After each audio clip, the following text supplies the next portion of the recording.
नमस्कार दोस्तों, स्वागत है आपका हमारे यूट्यूब चैनल नर्सेस प्राइड में।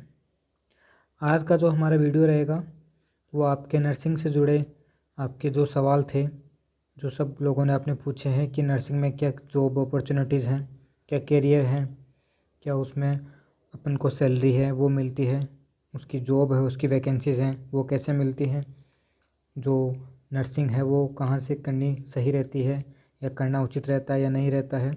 तो इस बारे में आज का जो अपना टॉपिक रहेगा वो सारा इसी पे बेस है कि नर्सिंग अगर आपने करना चाहते हो या आपने कर रखी है तो इसमें आपके पास क्या क्या आपके पास अपॉर्चुनिटीज़ आपके पास रहती है।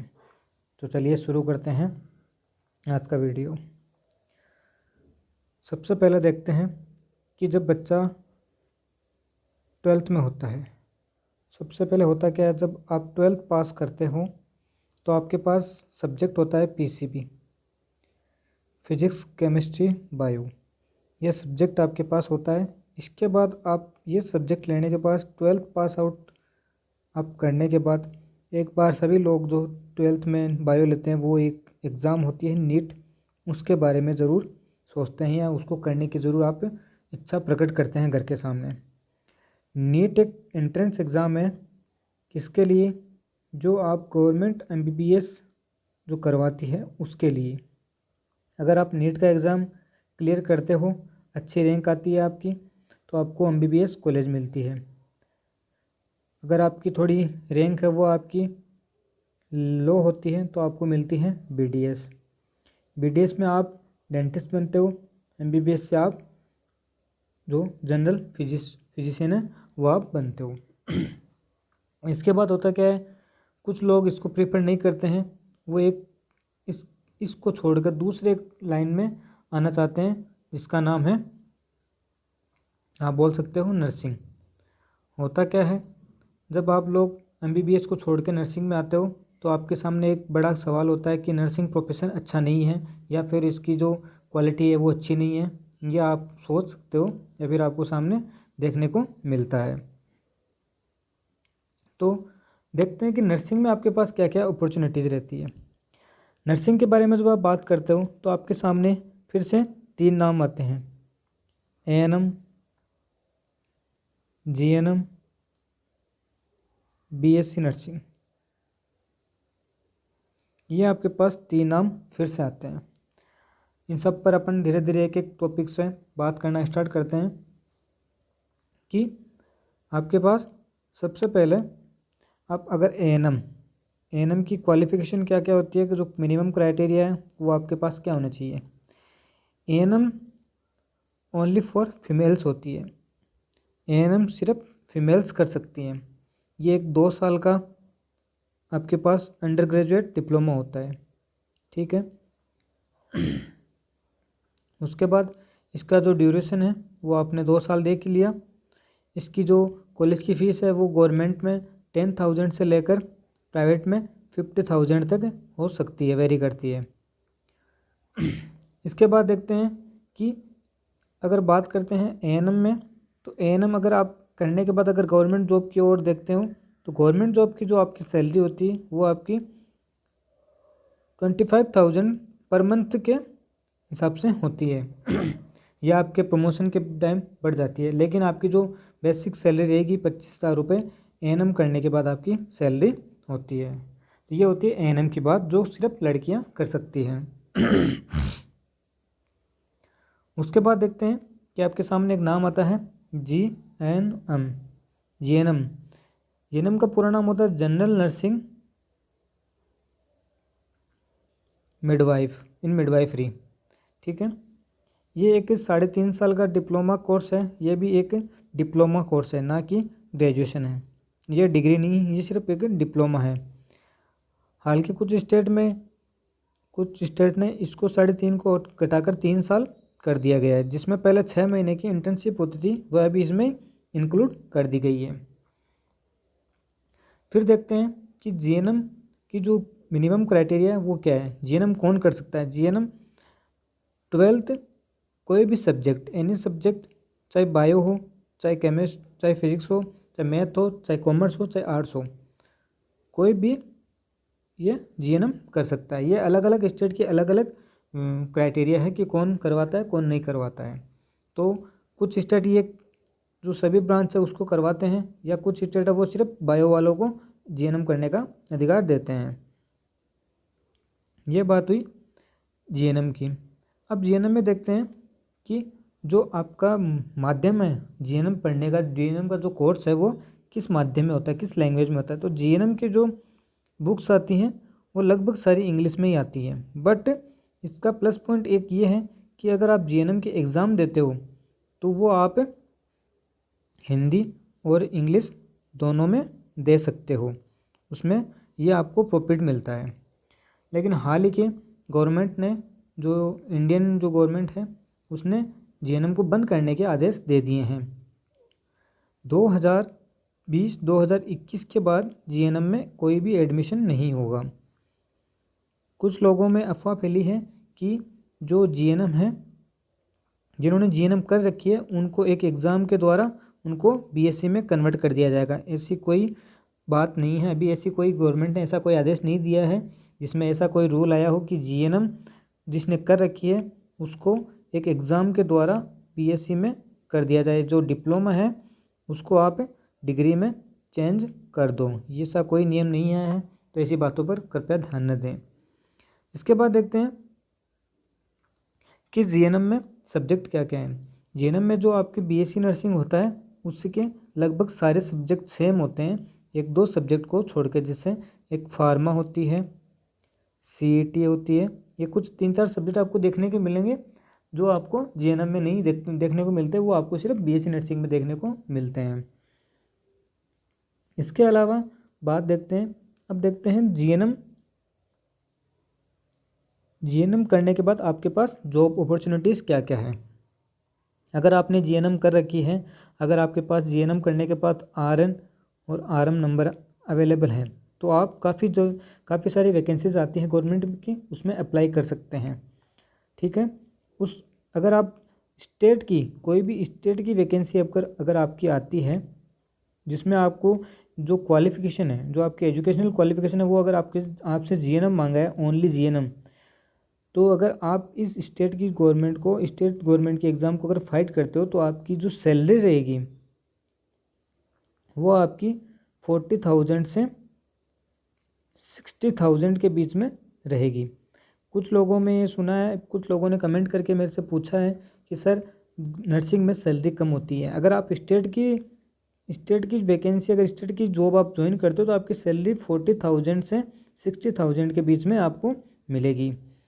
अगर जीएनएम करने के बाद आपने सेंट्रल कोई जॉब एग्ज़ाम फाइट किया है या सेंट्रल का कोई एग्ज़ाम आपने फाइट किया है, तो उस टाइम आपकी जो सैलरी रहेगी वो 60,000 से 90,000 के बीच में आपको मिलेगी।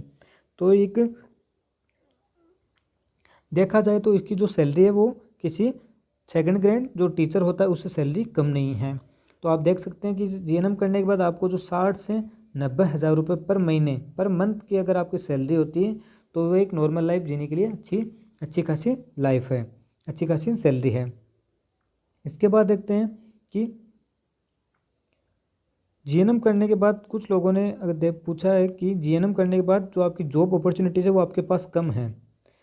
वो जॉब अपॉर्चुनिटीज़ इस प्रकार कम है कि जो आजकल वैकेंसीज जो आती हैं वो जीएनएम के साथ साथ आपसे या तो 2 साल का एक्सपीरियंस मांगती हैं या फिर वो आपसे मांगती हैं पोस्ट बेसिक नर्सिंग। अब कुछ लोग सोच रहे होंगे पोस्ट बेसिक नर्सिंग सर क्या होता है। पोस्ट बेसिक नर्सिंग 2 साल का आपका फिर से एक कोर्स होता है जिसके अंदर 2 साल अगर आप इस कोर्स को करते हो तो आपकी जो जीएनएम की डिग्री है, जो जीएनएम का जो डिप्लोमा है वो आपका फिर ग्रेजुएशन में मतलब डिग्री में चेंज हो जाएगा आपके पास। उसके बाद आपकी जो पोस्ट बेसिक की जो आपकी डिग्री आएगी वो आपकी डिग्री होगी, ना कि डिप्लोमा। तो आप उसके बाद किसी भी एग्ज़ाम में आप फॉर्म भर सकते हो। अब आप पूछेंगे सर कि पोस्ट बीएससी कहाँ से करें। पोस्ट बीएससी जो आपकी होती है वो प्राइवेट कॉलेज जो नर्सिंग कॉलेज हैं वो काफ़ी करवाते हैं, लेकिन उनकी जो फीस है वो 1 लाख से वेरी करती है, 1 25 तक। ये अलग अलग कॉलेज की पर ईयर की फ़ीस है। तो टोटल देखा जाए तो 2 साल की आपकी फ़ीस मिनिमम 2 से 2.5 लाख रुपए के बीच में आपकी जो आपकी फ़ीस है वो पोस्ट बेसिक की पड़ती है। इसको अगर अवॉइड करना चाहते हो, ये फ़ीस आप दे नहीं सकते हो, तो इसके अलावा दूसरा ऑप्शन आपके पास है कि जैसे पीजीआई चंडीगढ़ है, एम्स दिल्ली है, जिपमर पौंडीचेरी है। ऐसे कुछ बड़े बड़े जो इंस्टीट्यूट हैं इंडिया के, वो आपको पोस्ट बेसिक नर्सिंग करने की आपको एंट्रेंस एग्ज़ाम करवाते हैं। वो आपका एक एंट्रेंस एग्ज़ाम लेंगे। जीएनएम करने के बाद आपको एक एंट्रेंस एग्ज़ाम देना होगा। अगर उस एग्ज़ाम में आप अगर पास होते हो, उस एग्ज़ाम में अगर पास करके आप जाते हो, तो आपको जो पोस्ट बेसिक नर्सिंग है वो आपकी मात्र साल की 2,000 से लेकर 5,000 रुपये तक के फ़ीस में आपका रहना खाना भी जो कॉलेज है वो आपको प्रोवाइड करवाते हैं। जो अकोमोडेशन है वो कॉलेज आपको प्रोवाइड करवाता है इन्हीं 2 से 5,000 रुपये के बीच में पर ईयर। तो आपकी अगर आप गवर्नमेंट कॉलेज से अगर पोस्ट बेसिक करते हो, ठीक है, अगर आप पोस्ट बेसिक है वो आप एम्स से करते हो, तो देखा जाए तो आपका साल का मात्र 5,000 रुपये कॉलेज का रहना खाना उसमें साथ होगा। आपको कॉलेज हॉस्टल भी प्रोवाइड करवाएगा, उसमें आपको मेस के साथ आपको खाना भी प्रोवाइड करवाएगा। तो आपका टोटल 5,000 रुपये पर ईयर पड़ेगा। जो आपकी पोस्ट बेसिक नर्सिंग है वो आपकी 2 साल के 10,000 रुपये में हो जाएगी। तो आप गवर्नमेंट एग्ज़ाम दे के फाइट करते हैं, अगर आप पोस्ट बेसिक करते हो तो आपके लिए वो अच्छा रहेगा, फिर वो बेनिफिट भी रहेगा। इसके बाद देखते हैं कि पोस्ट बेसिक करने के बाद सर सैलरी पे फ़र्क पड़ता है क्या? नहीं, पोस्ट बेसिक करने के बाद आपकी जो सैलरी है वो उतनी रहेगी, उससे कोई फ़र्क नहीं पड़ता। ये एक सिर्फ डिप्लोमा को डिग्री में बदलने का एक माध्यम है और कुछ नहीं है। अगर जैसे एम्स वगैरह होते हैं, आजकल एम्स ने एक नियम निकाल दिया है कि एम्स जब भी वैकेंसी देता है, एम्स दिल्ली एम्स जो भी है वो वैकेंसी देता है, उसमें वो आपसे पहले जीएनएम के साथ आपको 2 साल का एक्सपीरियंस या वो आपसे पोस्ट बेसिक नर्सिंग मांगता है।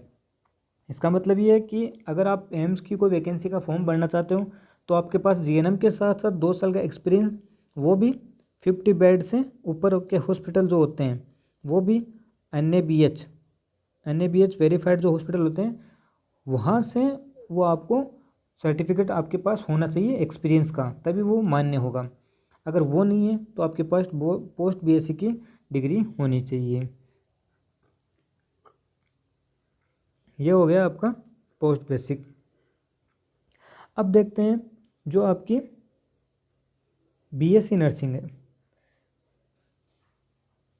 बीएससी नर्सिंग क्या है? बीएससी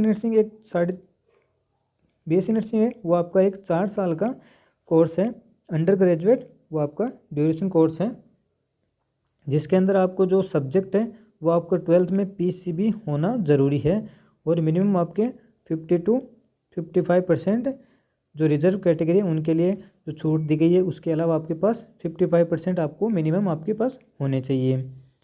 इसके बाद आपको 4 साल तक ये कॉलेज आपको पूरा करना पड़ता है। उसके बाद जब आप कोई भी एग्ज़ाम देने बैठते हो, इसका मतलब जो गवर्नमेंट जॉब है, गवर्नमेंट जॉब का एग्ज़ाम देने आप बैठते हो तो आपको कोई भी एक्सपीरियंस की ज़रूरत नहीं होती। किन परिस्थितियों में? जब एक्सपीरियंस मांगा न जाए, कि जैसे पोस्ट अगर नर्सिंग सुपरिटेंडेंट की होती है तो आपको वो एक्सपीरियंस मांग सकते हैं, लेकिन जब आपके पास पोस्ट आपकी नर्सिंग ऑफिसर की होगी तो आपसे वो एक्सपीरियंस नहीं मांगेंगे। तो आप डायरेक्ट आप एम्स वगैरह का सबका जो ESIC है, जयपुर ESIC है, वो सब के आप एग्ज़ाम दे सकते हो। जो भी सेंट्रल वैकेंसी आती है, जो भी स्टेट की वैकेंसी आती है, वो सब में आप फॉर्म भर सकते हो। ठीक है। बीएससी करने के बाद बीएससी नर्सिंग करने के बाद आपके पास जो आपकी सैलरी रहेगी वो जीएनएम के बराबर वही रहेगी, सेम। कि अगर आप स्टेट की वैकेंसी लेते हो, स्टेट की जॉब अगर आप करते हो तो आपकी सैलरी 40,000 to 60,000 के बीच में रहेगी। और आप सेंट्रल गवर्नमेंट की वैकेंसी आप ज्वाइन करते हो तो आपकी जो सैलरी है वो 60 से 90,000 के बीच में रहेगी। ये था आपका बीएससी नर्सिंग। बीएससी नर्सिंग करने के बाद आपको अगर हायर स्टडीज़ में जाना होता है तो आपके पास ऑप्शन होता है एमएससी नर्सिंग। एमएससी नर्सिंग आपको करना पड़ता है एक स्पेशल सब्जेक्ट से, जैसे पीडियाट्रिक है, सीएचएन है, एमएसएन है। ये आपको सब्जेक्ट आपको लेने पड़ते हैं जो आपको आगे, अगर आपको आगे पढ़ाई करनी है तो आपको एमएससी नर्सिंग करने के लिए ये करना पड़ता है। सेम वही कंडीशन है कि अगर आप एमएससी नर्सिंग करते हो, अगर प्राइवेट सेक्टर से करते हो, प्राइवेट कॉलेज से करते हो, तो आपकी वही फ़ीस है वो 1 लाख से ज़्यादा ही होगी, 1 लाख से ऊपर है। अगर आप गवर्नमेंट से करते हो, वही एम्स है, पीजीआई चंडीगढ़ है, ये सब एग्ज़ाम आपको एंट्रेंस एग्ज़ाम करवाते हैं एमएससी नर्सिंग के लिए। और वही आपकी साल की 2,000 से 5,000 रुपये के बीच में आपकी फ़ीस लगेगी, रहना खाना देंगे, और आपकी 2 साल की आपकी एमएससी नर्सिंग वो करवा के देंगे। एमएससी नर्सिंग करने के फ़ायदे क्या होते हैं? एमएससी नर्सिंग अगर आप करते हो तो आपका जो एक तो ग्रेड है वो बढ़ जाएगा। ओके, जो आप अगर आप नर्सिंग करके अगर नर्सिंग ऑफिसर लगते हो तो आपको होता है 2nd ग्रेड होता है वो आपका। लेकिन अगर आप एमएससी नर्सिंग करके जॉब लगते हो तो वो आपका 1st ग्रेड होगा। आपका प्रमोशन हो सकता है, आपको नर्सिंग सुपरिटेंडेंट की वैकेंसी आप भर सकते हो, ये आपके पास ऑप्शन रहता है। एक देखा जाए कि जीएनएम करने के बाद आप जो है वो एजुकेशन एजुकेशन का क्षेत्र है उसमें नहीं जा सकते। आप गवर्नमेंट एजुकेशन का क्षेत्र जो है, जिसको ट्यूटर बोलते हैं, उसमें आप अप्लाई नहीं कर सकते हो, आप पढ़ा नहीं सकते हो। कॉलेज गवर्नमेंट जो नर्सिंग कॉलेज होते हैं उसमें आप जीएनएम करने के बाद पढ़ा नहीं सकते। आप जीएनएम के साथ अगर आपने पोस्ट बीएससी कर रखी है तो आप वो पढ़ा सकते हो। लेकिन जो जिसने बीएससी की है, बीएससी नर्सिंग की है, वो कॉलेजेस में पढ़ा भी सकता है, प्राइवेट कॉलेज में पढ़ा सकता है। गवर्नमेंट कॉलेज का आप अगर एग्ज़ाम देते हो, फाइट करते हो, तो आप गवर्नमेंट कॉलेज में पढ़ा सकते हो।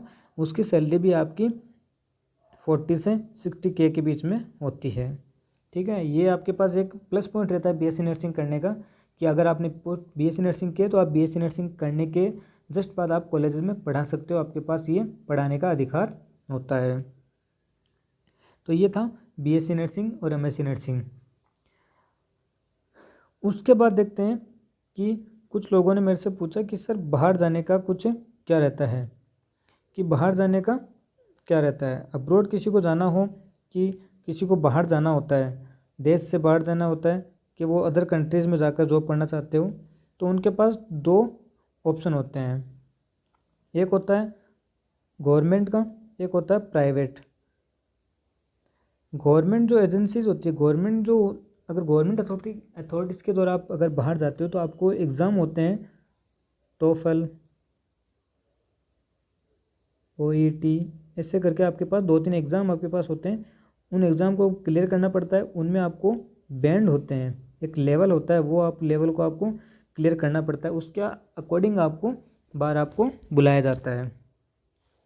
दूसरा आपके पास होता है प्राइवेट सेक्टर जाने में। प्राइवेट सेक्टर मतलब आपको एजेंट जो होते हैं, कुछ कंपनियां होती है बाहर की, वो एजेंट रखती है जो अदर स्टेट से जो स्टाफ नर्स है उनको वो अवेलेबल करवाती हैं, तो वो एक अलग चीज़ है। अब देखें कि उसकी सैलरी की जब बात करते हैं तो अगर गवर्नमेंट से आप जाते हो तो आपकी सैलरी है वो बाहर की कंट्री में 1.5 से 2.5 लाख तक हो सकती है। लेकिन आप प्राइवेट जो एजेंट होते हैं उनके थ्रू अगर आप जाते हो तो आपकी जो सैलरी है वो 90K से 1.5 लाख तक हो सकती है। इतनी से सैलरी आपको वहाँ पे मिल सकती है। बाकी जो सैलरी है वो आपकी सब गवर्नमेंट, जो वहाँ की गवर्नमेंट है, बाहर की कंट्री है, उस पर आप पे डिपेंड करती है। एक सवाल किसी ने पूछा था कि सर क्या बीएस जो नर्सिंग है वो केवल गर्ल्स ही करती हैं, केवल गर्ल्स ही कर सकती हैं या फिर गर्ल्स ही करती हैं? नहीं, ऐसा कुछ नहीं है, बॉयज़ भी नर्सिंग करते हैं। ये गलत है कि बॉयज़ नर्सिंग नहीं करते हैं, बॉयज़ भी नर्सिंग करते हैं। तो ये आप अंदर से दिमाग से निकाल दें कि अगर नर्सिंग है वो केवल लड़कियों का प्रोफेशनल कोर्स है या सिर्फ लड़कियां ही कर सकती हैं। हाँ, एएनएम जो है वो एक स्पेशल लड़कियों के लिए कोर्स है कि सिर्फ लड़कियां ही कर सकती है। बाकी जीएनएम है आपकी, बीएससी नर्सिंग है, एमएससी नर्सिंग है, इसके बाद जो भी कोर्स होते हैं नर्सिंग के वो सब इक्वली कर सकते हैं। हाल ही में एक टॉपिक है कि एम्स जो दिल्ली है वो अभी एग्ज़ाम करवा रहा है। एक उसने लगभग 3800 के लगभग जो नर्सिंग ऑफिसर की वैकेंसी निकाली है, उसमें एक लाइन उन्होंने लिखी है कि 80% जो सीट्स हैं 80% जो सीट हैं वो लड़कियों के लिए रिजर्व रहेगी और 20% वो बॉयज़ के लिए रिजर्व रहेगी।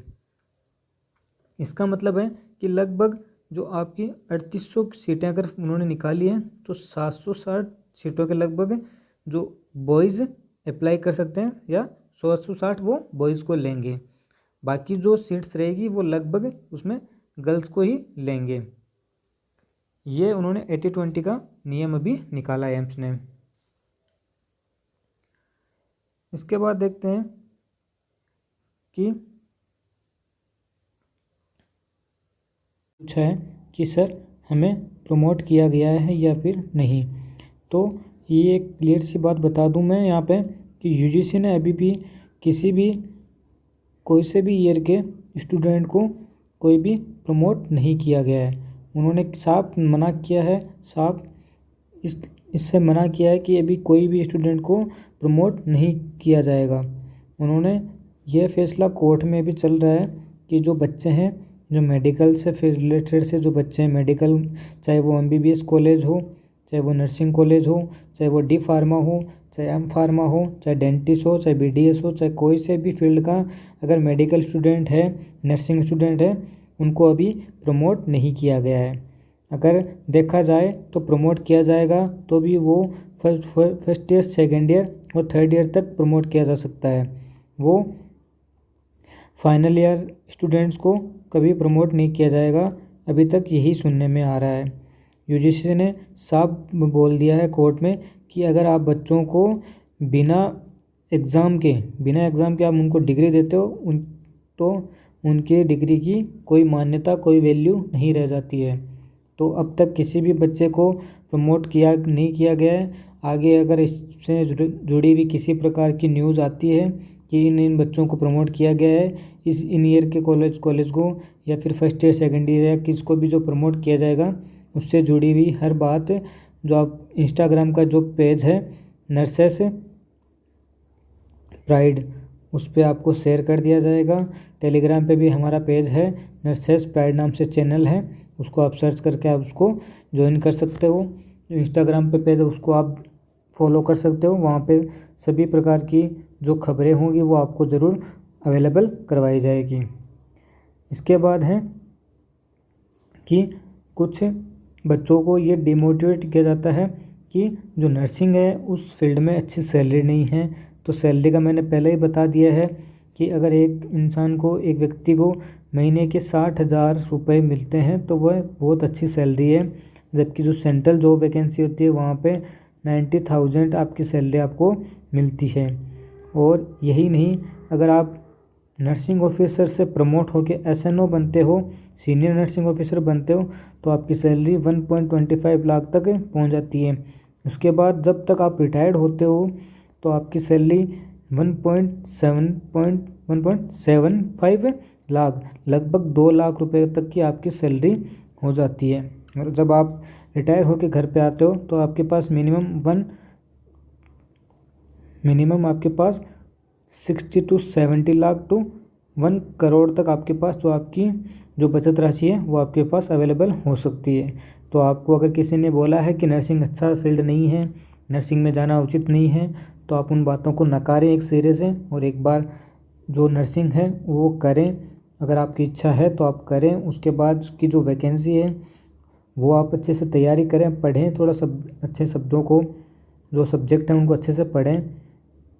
उसके बाद ये है कि जो नर्सिंग है उसमें वैकेंसीज़ की कोई कमी नहीं है। काफ़ी लोगों ने पूछा कि सर नर्सिंग में वैकेंसी नहीं आती है, नर्सिंग की वैकेंसी कम आती है।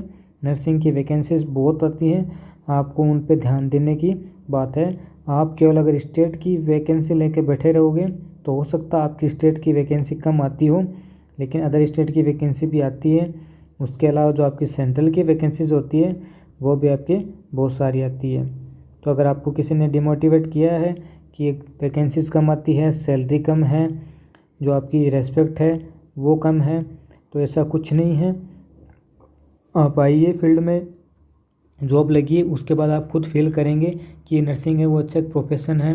उसमें जो नर्स हैं वो उनकी इज्जत है, वो जो रेस्पेक्ट है वो भी अच्छी है। तो आप ऐसी भावनाओं को अपने मन से निकालें और जॉब लगने के बाद आप खुद फील करेंगे कि जो ये क्षेत्र है वो किस प्रकार का क्षेत्र है। ठीक है, इसी के साथ जो अपना वीडियो है वो समाप्त होता है।